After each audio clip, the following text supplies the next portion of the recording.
Okay. तो hello परिंदों, कैसे हो आप लोग? आई होप आप लोग बहुत अच्छे होंगे। और आज हम लोग पढ़ने वाले हैं जैव विविधता एवं संरक्षण, क्लास 12th बायोलॉजी का ना चैप्टर 15। ठीक है। और ये चैप्टर 15 का है भाग 4। कितना है? भाग 4। इसके पहले तक आप लोग भाग 3 पढ़ चुके हैं। और मैं बता दूं कि ये जो आप लोग पढ़ रहे हैं ना जैव विविधता का संरक्षण, ये मैं टोटल आपको एनसीईआरटी पढ़ा रहा हूं। ठीक है, फुल एनसीईआरटी, जहां से आपके बोर्ड के क्वेश्चन भी बनेंगे और साथ ही नीट का भी आपका सीधा सीधा कवर होता चलेगा। क्योंकि जब आप 12th के बाद या इसके बाद आप नीट की तैयारी करते हैं तो वहां पर आपको काफी ज्यादा मदद मिले। ठीक है। और नहीं तो जो आपका बोर्ड है ना, बोर्ड में तो आप अच्छे नंबर ला ही सकते हो ना। ठीक है, क्योंकि बोर्ड भी आपका एनसीईआरटी से पूछता है और नीट की प्रिपरेशन के लिए आपको एनसीईआरटी तो है ना। चलो देखो, आज का टॉपिक क्या है हमारा। कल के भाग में हमने क्या पढ़ा? सबसे शुरू में हमने देखा अल्फा विविधता, मतलब कि जीवों में जो विविधता है ना, हम वो पढ़ रहे थे। ठीक है, किस जीवों में कितना विविधता है, कौन जीव ज्यादा मात्रा में है। तो सबसे पहले मेरा क्वेश्चन ये है आपसे कि पृथ्वी पर सबसे ज्यादा जो जीव हैं, जंतु हैं, वो कौन से हैं, आप मुझे बताइए। आज का टॉपिक है हमारा जैव विविधता के महत्व। ठीक है, जैव विविधता का पारितंत्र में महत्व, ये है नेक्स्ट एनसीईआरटी की हेडिंग। जैव विविधता का पारितंत्र में महत्व। आपसे क्वेश्चन पूछा हूं ना कि कौन सा जंतु पृथ्वी पर अधिक मात्रा में पाया जाता है, किस जंतु की अधिकता है पृथ्वी पर। ठीक है, और वो सबसे बड़े उसमें आता है किंगडम में। ठीक है, चलो अब हम लोग क्या देखते हैं। मैंने इसके पहले के वीडियो में एक आपको फॉर्मूला बताया था भाग 3 में। ठीक है, याद करो, रिकॉल करो, थोड़ा सा मेरे साथ रिकॉल करो। C बराबर एक फॉर्मूला बताया था और एक फॉर्मूला बताया था log s बराबर। ठीक है, क्या बताया था? एक एक S बराबर फॉर्मूला बताया था, C बराबर नहीं। एक S बराबर फॉर्मूला बताया था और एक log s बराबर फॉर्मूला बताया था। इन दोनों फॉर्मूले को सबमिट करिए नीचे कमेंट बॉक्स में। और सभी बच्चे ना, सभी बायोअमन परिंदे ना, इसके कमेंट बॉक्स में इन फॉर्मूला को जरूर से जरूर सबमिट करेंगे। ठीक है, आज हम लोग पढ़ने वाले हैं जैव विविधता का पारितंत्र में महत्व, यानी कि जो जितनी भी प्रकार की गला खराब हो रखा है। ठीक है, जैव विविधता का पारितंत्र में महत्व क्या बोल रहा है कि जितनी भी प्रकार की जैव विविधताएं पृथ्वी पर पाई जाती हैं उसका महत्व पारितंत्र में क्या होगा। तो सबसे पहले, अगर जैव विविधता ज्यादा होगी, ठीक है, जैव विविधता अगर ज्यादा होगी तो स्थिरता होगी। पारितंत्र में क्या होगी? पारितंत्र में स्थिरता होगी। ठीक है, इसके बाद अगर जैव विविधता देखो, कुछ जीवों, बहुत ढेर सारे जीव पाए जाते हैं, ये बताओ। सपोज दैट, समझो कि ये है अमेज़न जंगल। ठीक है, अमेज़न जंगल में यदि बहुत ढेर सारी जैव विविधता है, ठीक है, तो वहां पे क्या स्थिरता होगी? वहां पे क्या सभी जीव स्थिर रहेंगे, मतलब हमेशा रहेंगे वो? इतनी जल्दी तो उनकी प्रजाति नष्ट नहीं हो जाएगी, इतनी जल्दी तो वो खत्म नहीं हो जाएंगे, इतनी जल्दी तो वो मर नहीं जाएंगे। ठीक है, तो हम लोग क्या बोल सकते हैं कि अगर जैव विविधता ज्यादा रही तो स्थिरता रहेगी। अगर यही अमेज़न जंगल में हर 5 साल में खूब ठंड पड़ने लगे, खूब ठंड मतलब कि ओले गिरने लगे, बर्फ से पूरा अमेज़न जंगल ढक जाए, तो यहाँ पे क्या होगा? स्थिरता कम हो जाएगी। कम होगी कि नहीं? बिल्कुल कम होगी। तो आप ये कह सकते हैं कि नहीं, जो उष्णकटिबंधीय वन है, क्या है? उष्णकटिबंधीय वन, वहां पर क्या है? वहां पर जो जैव विविधता है वो क्या है? वो अधिक है, जीवों में विविधता वहां पे ज्यादा है। किसके मुकाबले? शीतोष्ण क्षेत्र के मुकाबले। शीतोष्ण क्षेत्र में क्या है? जैव विविधता कम है। इसमें हम लोग बेसिकली 3 टॉपिक पढ़ेंगे। पहला आता है हमारा स्थिरता, ठीक है। सेकंड आता है हमारा उत्पादकता, ठीक है। और थर्ड आता है हमारा पारितंत्र स्वास्थ्य, पारिस्थितिकी स्वास्थ्य,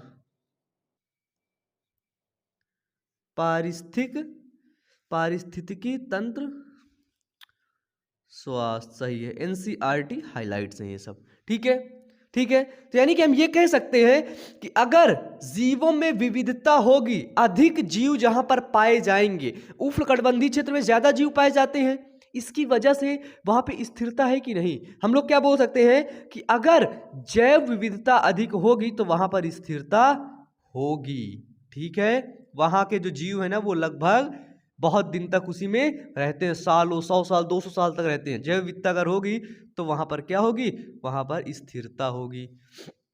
ठीक है, यानी कि अगर जाति विविधता, ये वही जैव विविधता होगी तो स्थिरता होगी। हमने देखा कि जो उष्णकटिबंधीय क्षेत्र है, ठीक है, यहां पर इन क्षेत्रों में क्या होता है, इन क्षेत्रों में जैव विविधता क्यों ज्यादा है, क्योंकि यहां पर जो प्राकृतिक आपदाएं हैं, क्या है कि कभी अचानक से ठंडी पड़ जाना, खूब तूफान आ जाना, पूरा तहसो नहस हो जाना, प्राकृतिक आपदाएं यहां पर कम देखने को मिलती हैं उष्णकटिबंधीय क्षेत्रों में। ठीक है, और जो शीतोष्ण क्षेत्र है यहां पर जो प्राकृतिक आपदाएं हैं ना, यहां पर बहुत देखने को मिलते हैं। पिछली क्लास में आपने देखा है क्या था, बहुत मतलब हिमनद होते हैं, बहुत बड़े बड़े ग्लेशियर पिघल जाते हैं, ठीक है, फिर वो ग्लेशियर बनते हैं, तो वहां पर कम जीव पाए जाते हैं, वहां पर कम जैव विविधता पाई जाती है। अब जब जैव विविधता कम पाई जाएगी तो वहां पर स्थिरता भी कम होगी। ठीक है, ये हमने देख लिया। अब बात आई उत्पादकता की। अब ये बताओ, अगर जैव विविधता अधिक है, अगर किसी क्षेत्र में अधिक जीव पाए जाते हैं, अधिक जैव विविधता है, तो बताओ जैव अगर अधिक जीव होंगे तो खाएंगे भी इतना कुछ ना कुछ, वो तो खाएंगे ही ना पक्का। अब वो खाएंगे क्या, उत्पादकता को, उत्पादक को, जो प्रोड्यूसर होंगे, जो उत्पादित करेंगे उसको खाएंगे वो। तो जाहिर सी बात है अगर जैव विविधता ज्यादा होगी तो क्या बोला है कि उत्पादकता भी ज्यादा होगी। या फिर हम ऐसे कह सकते हैं कि अगर पेड़ पौधे बहुत ज्यादा हैं तो इसका मतलब है कि वहां पर जैव विविधता बहुत ज्यादा है।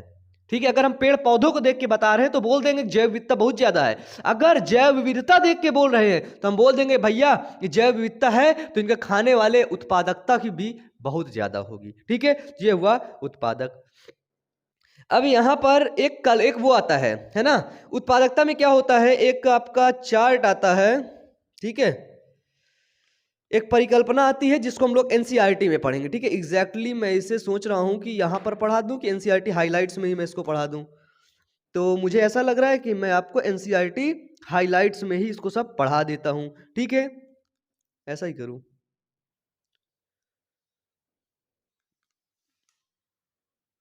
ठीक है, तो यहां पर एक चीज हम लोग देख लेते हैं, क्या वायर हर जगह पड़ी रहती इधर की, इसे हटाइए। यहां पे हम लोग एक चीज देख लेते हैं, एक यहां पे एक वैज्ञानिक आते हैं, ठीक है, यहीं ऊपर ही, ठीक है, स्थिरता में, स्थिरता को सिद्ध करने के लिए एक वैज्ञानिक आते हैं जिनका नाम है डेविड टिलमैन। क्या नाम है, डेविड टिलमैन। अब देखना मैं इंक डाल दूं, डेविड टिलमैन क्या बताते हैं कि अगर जैव विविधता अधिक होगी तो उत्पादकता अधिक होगी। अगर उत्पादकता अधिक होगी तो जो जैव भार में जो विभिन्नता है वो अधिक होगी। अगर जैव भार में विभिन्नता, जैव भार में विभिन्नता कम होगी, अगर जैव भार में विभिन्नता कम होगी तो इसका मतलब यह है कि जाति वहां की स्थिर है। क्या है, वहां की जाति स्थिर है। अभी एनसीईआरटी हाइलाइट्स पढ़ोगे सब कुछ समझ आ जाएगा मैं यहां पे क्या कह रहा हूं। क्या बोल रहा है लिटमैन कि अगर जैव विविधता अधिक होगी तो क्या है, तो जो उत्पादकता है वो क्या होगी, उत्पादकता भी अधिक होगी। अगर किसी क्षेत्र की, है ना, उत्पादकता अधिक है तो जो जैव भार में विभिन्नता है ना वो कम होगी। क्या है कि वहां पे जैव भार में जो विभिन्नता है वो कम होगी। ये नाम याद करना, डेविड लिटमैन, पूछा जाता है। ठीक है, ये सारणी बना देना, बहुत अच्छे नंबर मिलेंगे। ये देखो, जैव भार में विभिन्नता कम होगी। स्क्रीन ऑन करिए, देखिए दिख रहा है ना उधर, कोई दिक्कत तो नहीं है। ठीक है, अगर जैव भार में जो विभिन्नताएं कम होंगी, वेरिएशन कम होगा, तो इसका मतलब हम ये समझते हैं कि यहां की जाति क्या है, वहां की जाति स्थिर है, स्थिरता को दर्शाती है। ठीक है, अब आ जाइए लास्ट का टॉपिक है पारिस्थितिकी तंत्र स्वास्थ्य। पारिस्थितिकी तंत्र स्वास्थ्य में एक वैज्ञानिक आते हैं जिनका नाम है पॉल एहरलिख। ठीक है, पॉल एहरलिख। तो पॉल एहरलिख एक परिकल्पना देते हैं। ठीक है, वो बताते हैं जो है ना पारितंत्र के बारे में, पारिस्थितिकी के बारे में। तो उनकी परिकल्पना का नाम है रिवेट पोपर परिकल्पना। रिवेट पोपर परिकल्पना। ठीक है, रिवेट पॉपर परिकल्पना।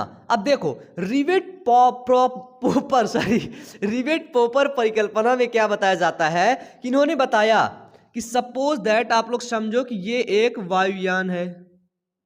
ठीक है, ये क्या है, ये एक वायुयान है। इसमें जितने भी यात्री बैठे हैं, इस वायुयान को उन्होंने माना पारिस्थितिकी तंत्र। ठीक है, पारिस्थितिकी तंत्र आपका एनसीईआरटी में ये मेंशन है। ठीक है, देखो क्या लिख रखा है कि स्टैनफोर्ड के एक वैज्ञानिक थे, उन्होंने माना एक वायुयान है और इस वायुयान को उन्होंने माना एक ये पारितंत्र है। ठीक है, अब देखो वायुयान में देखो कई नट बोल्ट लगे होते हैं। ठीक है, कई नट बोल्ट लगे होते हैं। तो ये बहुत ढेर सारी जातियां हैं। ठीक है, क्योंकि हमें पता है बहुत ढेर सारी जातियां मिलकर के क्या बनाते हैं, पारितंत्र बनाते हैं। ठीक है, अब देखो यहां पे कई लोग बैठे हैं, ये देखो। ठीक है, समझना क्या बोल रहे हैं, ये बोल रहे हैं कि अगर ये लोग इस वायुयान के एक एक टुकड़े को खोलें, और उस टुकड़े को ले जाएं। ठीक है, वायुयान में कोई बैठा, आप लोग बैठ के सोचे एक एक टुकड़े खोल लें। कोई नट बोल्ट है, नट बोल्ट को आप हटा रहे हैं, ऐसा सभी लोग कर रहे हैं। अब वो नट बोल्ट कौन है, नट बोल्ट है जातियां। आप लोग पारितंत्र में क्या कर रहे हैं, किसी एक जाति को हटा रहे हैं। वायुयान के उसमें समझाया गया नट बोल्ट हटा रहे हैं। तो देखो अगर थोड़े से नट बोल्ट हटेंगे, 2-4 दिन हटाओगे तो कोई फर्क नहीं पड़ेगा वायुयान को। ठीक है, 2-4 जातियों को तुम मारोगे लगातार, है ना, एक जाति को लगातार तुम मार रहे हो 2-4 दिन, तो ज्यादा फर्क नहीं पड़ेगा। लेकिन अगर लगातार ये व्यक्ति जो बैठे हैं ना, दुष्ट लोग, ये लगातार उस नट बोल्ट को हटाने लगे, तो एक दिन ऐसा आएगा कि ये वायुयान खराब हो जाएगा। यानी कि पारितंत्र पर क्या पड़ेगा, पारितंत्र पर अत्यधिक प्रभाव पड़ेगा। और जब ये पारितंत्र पर अधिक प्रभाव पड़ेगा तो क्या होगा, यहाँ की जो पारितंत्र की जो जाति थी ना, है ना, जिस जाति पर लगातार लोग हमला कर रहे थे, वो जाति क्या हो जाएगी, तो वो जाति नष्ट हो जाएगी हमेशा के लिए। ठीक है, ये बताया गया है रिवेट पोपर परिकल्पना में भी। एनसीईआरटी में देखना क्या है कि एक हमने देखा पारितंत्र है। अब पारितंत्र में कुछ लोग हैं सना, वो लोग एक जाति को विशेष ध्यान देख रहे हैं कि जो पारितंत्र है उसमें जो एक जाति है, एक जाति विशेष तौर पर वो नष्ट होती जा रही है। ठीक है, और लोग उसी जाति को नष्ट कर रहे हैं, सारे जो पारितंत्र के जीव उसी जाति को वो नष्ट कर रहे हैं। ठीक है, तो अगर सोचो इस जो वायुयान है, इसका जो पंख है, अगर पंख नष्ट हो जाएगा तब क्या होगा, तब ये वायुयान पूरी तरह से उड़ नहीं पाएगा। यानी कि पारितंत्र आपका खराब हो जाएगा, पारितंत्र डाउन होने लगेगा। यानी कि अगर पारितंत्र में एक भी किसी एक विशेष जाति का हानि होता है, का हरण होता है, या वे जो जाति है वो विलुप्त होती है, तो उस जाति पे डिपेंड, ठीक है, जैसे ये जाति है ये विलुप्त हो रही, तो इस जाति को खाने वाले, ठीक है, इस जाति से जितने भी डिपेंड जातियां हैं वो सभी क्या होंगी, वो सभी प्रभावित होंगी। यानी कि पारितंत्र में यदि एक जाति प्रभावित होती है तो पूरा पारितंत्र प्रभावित होता है। ठीक है, ये कहना चाहते थे कौन, हमारे पॉल एहरलिख ने। ठीक है, जो कि एनसीईआरटी में साफ साफ मेंशन कर रखा है। अब हम लोग एनसीईआरटी हाइलाइट्स पढ़ेंगे, और एनसीईआरटी हाइलाइट्स पढ़ने के लिए आपको पता है कि आपको चलना होता है स्क्रीन पर। ठीक है, तो चलिए आगे बढ़ने से पहले मैं आपको बता दूं हमारा एक और चैनल है, और उस चैनल का नाम है बायो अमन मोटिवेशन। तो आप लोग उस चैनल पर जाकर के मोटिवेशनल वीडियोस को जरूर देखें। ठीक है, क्योंकि हम लोग आपके लिए बहुत अच्छे मोटिवेशनल वीडियोस लेकर के आते हैं, और उस चैनल की लिंक नीचे डिस्क्रिप्शन बॉक्स पे दी गई है। ठीक है, ये बताए थे पारितंत्र का स्वास्थ्य कैसे बिगड़ता है। अब ये बताओ, एक जाति का हानि हुई, एक जाति जैसे ये थी, ये क्या हो गई, ये जाति हो गई विलुप्त, ठीक है, खत्म। इस जाति पर 3 जातियां डिपेंडेंट थी कि वो जाति को हम खा के जिंदा रहेंगे, ठीक है, और इन 3 जातियों पर 2-2 जाति डिपेंडेंट थी। ये देखना, ये बताओ भैया, अगर ये विलुप्त हो रही, ये खत्म हो रही, तो इन पर जो डिपेंडेंट थी ये वाली, ये भी खत्म हो गई, और इसके ऊपर जो डिपेंडेंट ये भी खत्म हो गई, यानी कि पूरा पारितंत्र ना डगमगा गया, ठीक है, पूरा पारितंत्र ना खराब हो गया। ये है पारिस्थितिकी तंत्र स्वास्थ्य, ठीक है। इसको मैं इसलिए आगे पढ़ा देता हूं ताकि आपको एनसीईआरटी हाइलाइट्स पढ़ने में ना बोर ना हो। एनसीईआरटी हाइलाइट्स अब हम मजे मजे में यूं यूं करके खत्म कर देंगे, ठीक है। तो चलिए हम लोग पढ़ते हैं एनसीईआरटी हाइलाइट्स को।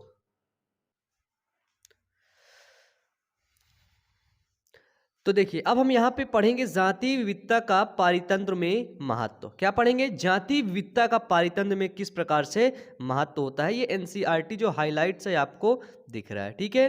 क्या बोल रहा है कि यदि किसी समुदाय में जातियों की संख्या पारितंत्र के कार्यों को वास्तव में प्रभावित करती हैं, यह ऐसा प्रश्न है जिसका पारिस्थितिकीविद उचित उत्तर नहीं दे पा रहे हैं, ठीक है।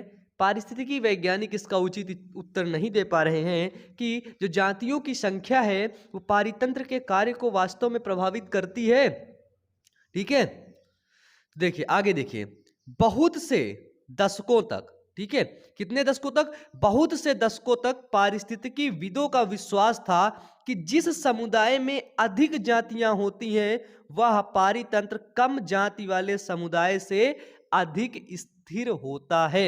एनसीईआरटी हाइलाइट्स मेंशन कर लो इस चीज को कि जिस समुदाय में अधिक जातियां होती हैं, जो एक समुदाय है उसमें अधिक जातियां हुई तो उसमें क्या देखने को मिलता है कि उसमें अधिक स्थिरता होती है। स्थिर अभी आप लोग देखे ना कि उष्णकटिबंधीय वन में क्या देखने को मिला, अधिक जातियां देखने को मिली। जहां पे अधिक जाति होंगी वहां पर क्या होगा, विविधता, जहां पर अधिक जातियां देखने को मिलेंगी वहां पर जो स्थिरता है वो आपका अधिक रहता है, ठीक है। अब देखो, हम स्थिरता की एक सटीक डिफिनीशन कैसे देंगे कि ये स्थिर मतलब कि समुदाय है। एक जैविक समुदाय की सटीक स्थिरता क्या है, ठीक है। सटीक स्थिरता आप कैसे बताओगे कि ये स्थिर है, ठीक है। तो देखो, एक स्थिर समुदाय की उत्पादकता में, जो अगर स्थिर समुदाय है, अगर हम उष्णकटिबंधीय वन गए घूमते घूमते, ठीक है, उसके कोई क्षेत्र में पहुंच गए, हमने देखा कि इस समुदाय की उत्पादकता में हर साल मतलब हर साल दर साल अधिक अंतर नहीं होना चाहिए। किसी एक स्थिर समुदाय की उत्पादकता में साल दर साल अधिक अंतर नहीं होना चाहिए, तो उसे हम बोल देंगे कि यह समुदाय स्थिर है, ठीक है। वहां की जो उत्पादकता हो वो हर दर साल मतलब साल दर साल बदलनी नहीं चाहिए, ठीक है। अब देखो, यह समय समय पर आने वाली प्राकृतिक या मानव निर्मित बाधाओं को रोकने वाला तथा विदेशी जातियों के आक्रमण को रोकने वाला भी होना चाहिए। जो ये समुदाय है, जैसे उष्णकटिबंधीय क्षेत्र है, वहां पर उत्पादकता जो है वो साल दर साल से अधिक नहीं होनी चाहिए, ठीक है। और इस क्षेत्र में, ठीक है, जो प्राकृतिक और मानव निर्मित जो बाधाएं हैं उनको रोकने वाला, ठीक है, उनको रोकने वाला एक ऐसा समुदाय होना चाहिए, उसी को हम लोग बोलते हैं स्थिरता, ठीक है।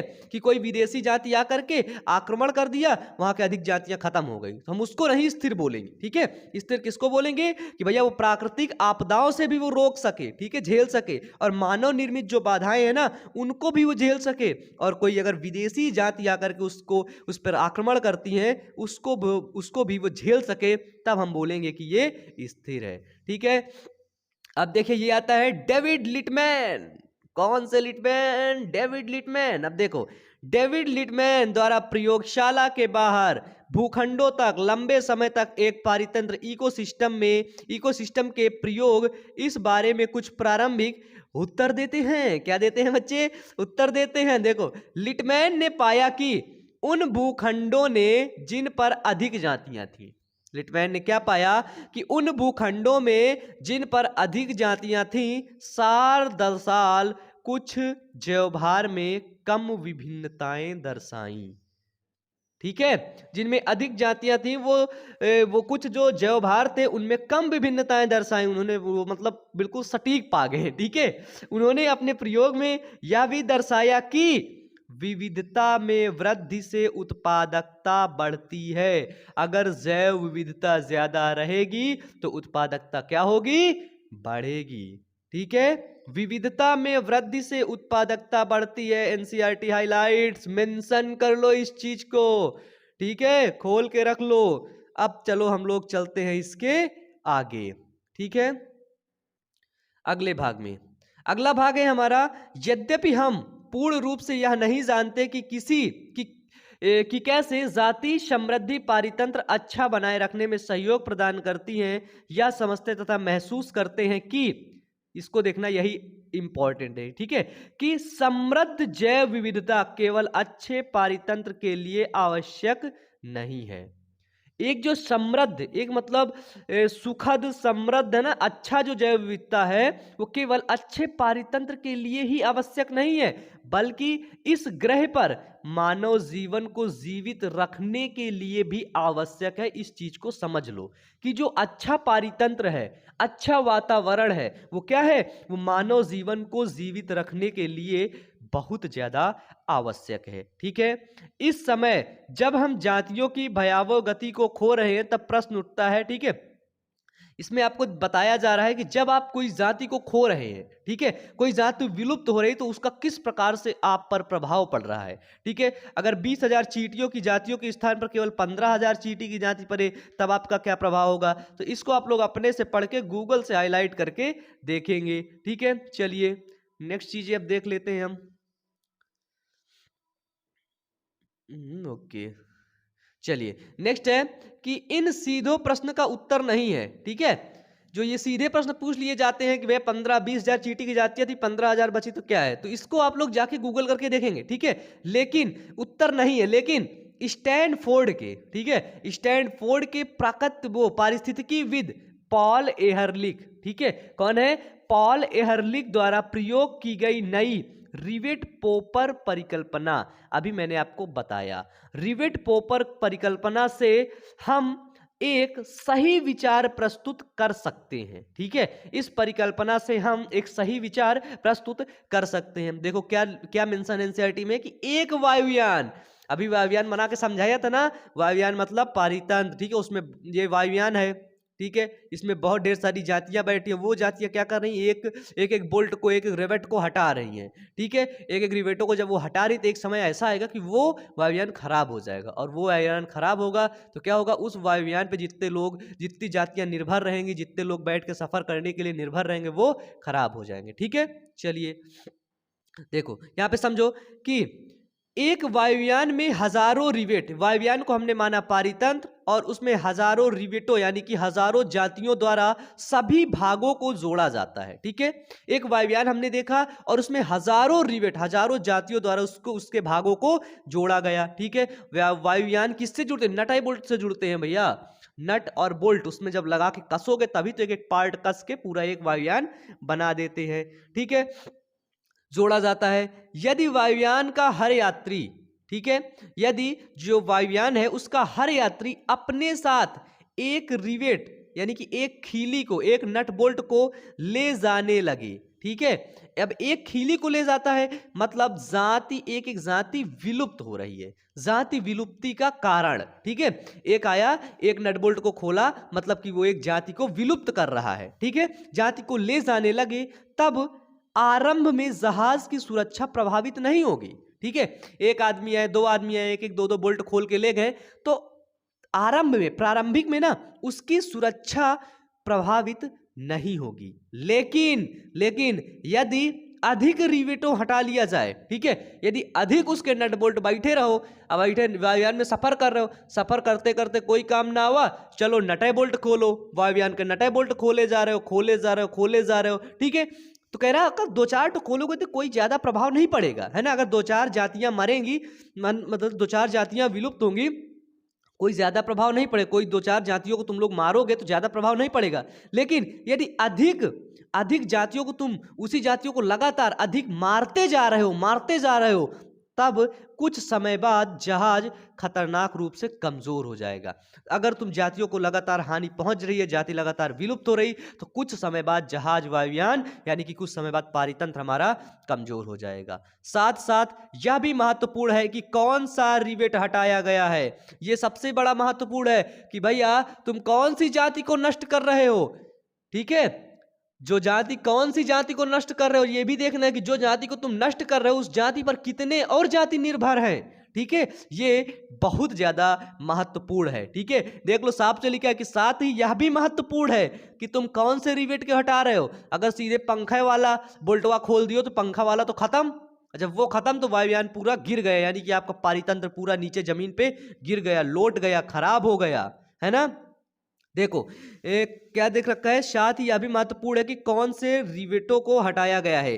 जहाज के पंख का रिवेट हटाना हवाई सुरक्षा की दृष्टि में जहाज के अंदर सीट व खिड़कियों के रिवेट हटाने से अधिक महत्वपूर्ण है। ठीक है, यदि तुम जहाज में बैठ करके सीट के रिवेट को हटा रहे हो, सीट के नट बोल्ट को खोल रहे हो, ठीक है, या फिर उसके शीशे के नट बोल्ट को खोल रहे हो, तो ज्यादा फर्क नहीं पड़ता। लेकिन अगर तुम सीधे उसके पंखे के नट बोल्ट को खोल दिए तब वो बहुत ज्यादा फर्क पड़ता है, तब वो बहुत ज्यादा महत्वपूर्ण है। यही बोल रहा है एनसीईआरटी। ठीक है, यहां जहाज के पंख के रिवेटों को पारितंत्र की मुख्य जातियों से तुलना की गई है।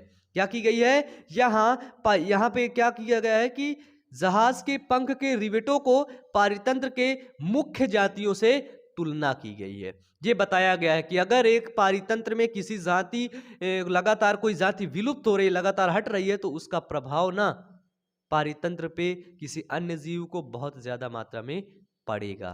ठीक है, ये थे आपके एनसीईआरटी हाइलाइट्स। देख लेते आज कुछ बचा नहीं बच्चे, यहाँ पे अब खत्म हुआ। तो देखो आप लोग अब खुशी हो जाओ। ठीक है, और अब अगले लेक्चर का इंतजार करो, ढेर सारा कमेंट कर दो। और जो हमारा नेक्स्ट चैनल है उस चैनल पर जा करके मोटिवेशनल वीडियोस को देखो, बायो अमन मोटिवेशन। ठीक है, इसका पेन काम नहीं कर रहा है आज। ठीक है, बड़ा खराब तरीके से लिख जा रहा है इसमें, मैं इधर सही लिख रहा हूँ उधर लिख नहीं जा रहा।